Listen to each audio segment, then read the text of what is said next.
Hola, hola con todos. Yo soy Milena Tapanta, soy estudiante de la Universidad Técnica de Ambato de la carrera de Administración de Empresas y estoy en nivelación. El día de hoy hablaremos sobre un tema muy importante que son los conjuntos. Primero quiero destacar el objetivo, que el objetivo principal de esta investigación es comprender de mejor manera el tema sobre los conjuntos, ya que nos proporcionan una forma de organizar y clasificar los elementos, además que son fundamentales en la matemática.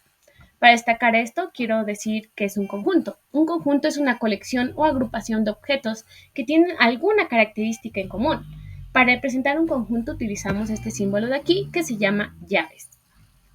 También tenemos los ejemplos, que por ejemplo aquí tenemos el conjunto A, que son las frutas de color amarillo, y aquí el conjunto B, que son los números impares. Aquí tenemos, básicamente podemos verlos graficados perfectamente. También toca destacar qué son los elementos. Los objetos que forman parte del conjunto se les conoce comúnmente como elementos. Los conjuntos se representan con letras mayúsculas A, B, C, como vemos aquí, y los elementos con letras minúsculas. Aquí tenemos un gráfico que nos permite visualizar mejor, que podemos ver que los elementos son estos de aquí. También debemos hablar cuando un elemento pertenece a un conjunto, se representa con el símbolo que vemos aquí, que es como una E. Y básicamente este quiere decir que 7 pertenece al conjunto de B. Pero cuando no pertenece utilizamos este símbolo de aquí, que es la E, pero con una raya atravesada. Y aquí quiere decir que 7 no pertenece al conjunto de B. Para graficar los conjuntos utilizamos normalmente el diagrama de Venn. ¿Qué es el diagrama de Venn? El diagrama de Venn son representaciones gráficas mediante las cuales los conjuntos se pueden expresar.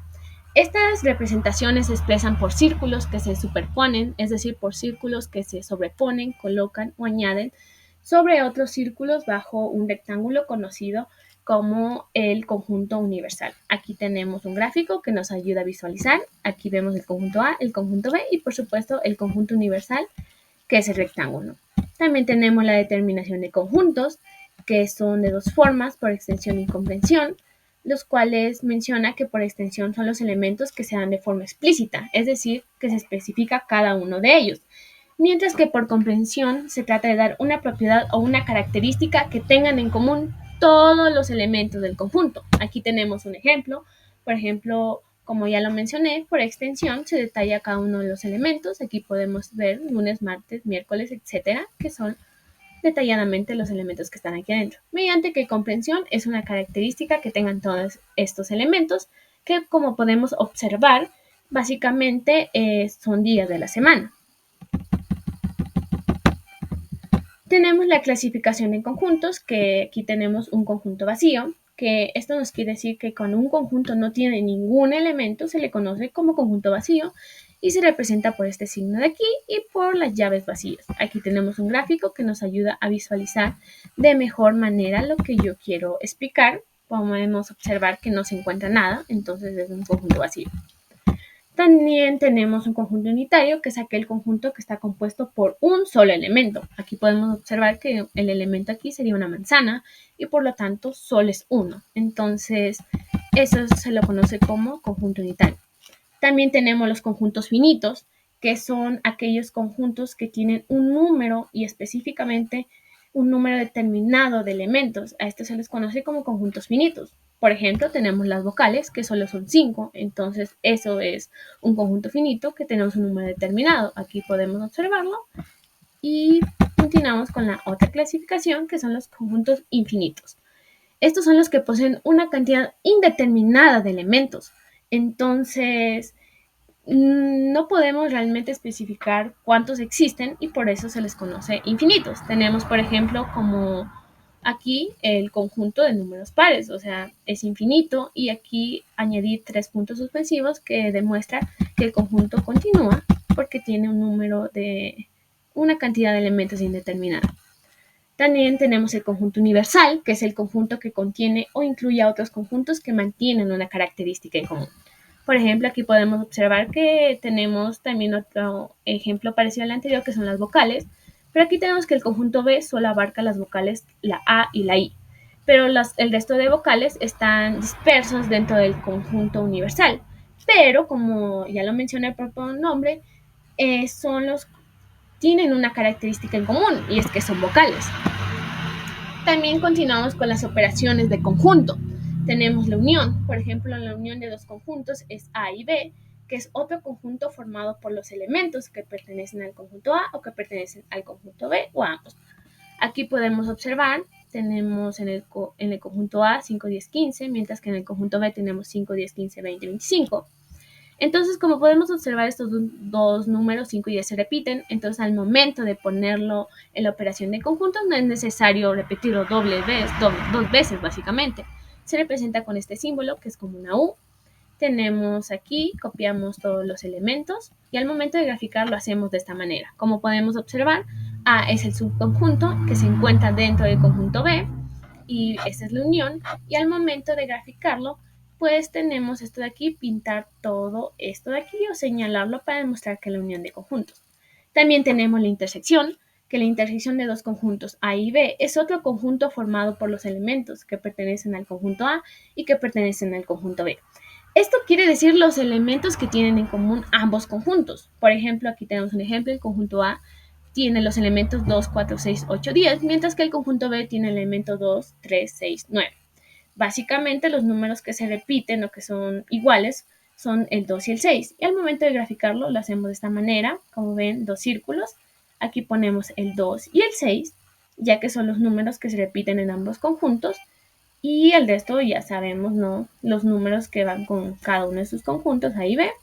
Pero estos de aquí se le conoce como intersección y lo señalamos. Aquí está señalado con unas rayas azules para que puedan visualizarlo mejor. Tenemos también, disculpen, la diferencia de conjuntos, que la diferencia entre dos conjuntos A y B es el conjunto formado por los elementos de A que no pertenecen al conjunto B. Básicamente esto quiere decir que son los elementos que solo le pertenecen a un conjunto y que no tienen nada que ver con el otro, ni que tienen algo en común. Aquí tenemos un ejemplo, por ejemplo, aquí ya está la respuesta. Tenemos, por ejemplo, aquí que el conjunto A solo tiene los elementos 5, 15 y 25. También tiene los elementos 10 y 20, pero esos también pertenecen al conjunto B. Entonces, la diferencia de estos solo sería señalar los elementos que pertenecen solo a su conjunto, y esa es la diferencia. Lo mismo pasa con este gráfico de acá, que es la misma manera, ¿no? También tenemos la diferencia simétrica, que se representa con un símbolo de triángulo que podemos observar aquí. Este representa que los elementos pertenecen a uno de los conjuntos, pero no a ambos. Esto básicamente podríamos decir que deja a un lado o no toma en cuenta a los elementos que se repiten en ambos conjuntos, es decir, que cada elemento agarra lo suyo. Entonces aquí tenemos un ejemplo. Al momento de graficarlo, obviamente graficamos así como esta manera que ven aquí. Aquí tenemos la intersección. Aquí tenemos los números, excepto los números que se repiten, o los elementos que se repiten, mejor dicho. Tenemos aquí 10, 20, 30, 60, 80, 90. Al momento de graficar, ponemos los elementos que pertenecen al conjunto A y de la misma manera al conjunto B. Lo único que no señalamos o lo único que no es la respuesta son los elementos que se repiten. Por último, tenemos la operación de conjuntos, que en este caso es el complemento, que es como una comita. El complemento de un conjunto A está formado por los elementos del conjunto universo, que no pertenecen al conjunto A. Entonces, básicamente, aquí tengo un ejemplo de las vocales. Podemos ver que en el conjunto A está A, E, I, O, mientras que en el conjunto B está I, O, U. Entonces, básicamente, no, al momento de dar la respuesta, no señalamos o no ponemos, en este caso que vemos aquí en este ejemplo, no ponemos los elementos que se repiten, solo los que pertenecen a cada conjunto. Por ejemplo, A, E, U. Al momento de graficar, estos conjuntos, podemos observar que solo se toma en cuenta lo que, por ejemplo, son ambos un conjunto universo, entonces solo lo que necesitan. Para hacerlo de manera más fácil, podría decirles que señalamos el conjunto que complementa al otro, como el propio nombre lo dice. Por ejemplo, el conjunto A lo complementa el conjunto B, entonces esa es la respuesta. Lo mismo de aquí, el complemento B se complementa, el conjunto B, perdón, se complementa en el conjunto A, y aquí está la respuesta. Finalmente, quiero agradecerles muchísimo por su atención. Espero realmente que les haya servido y vernos en un próximo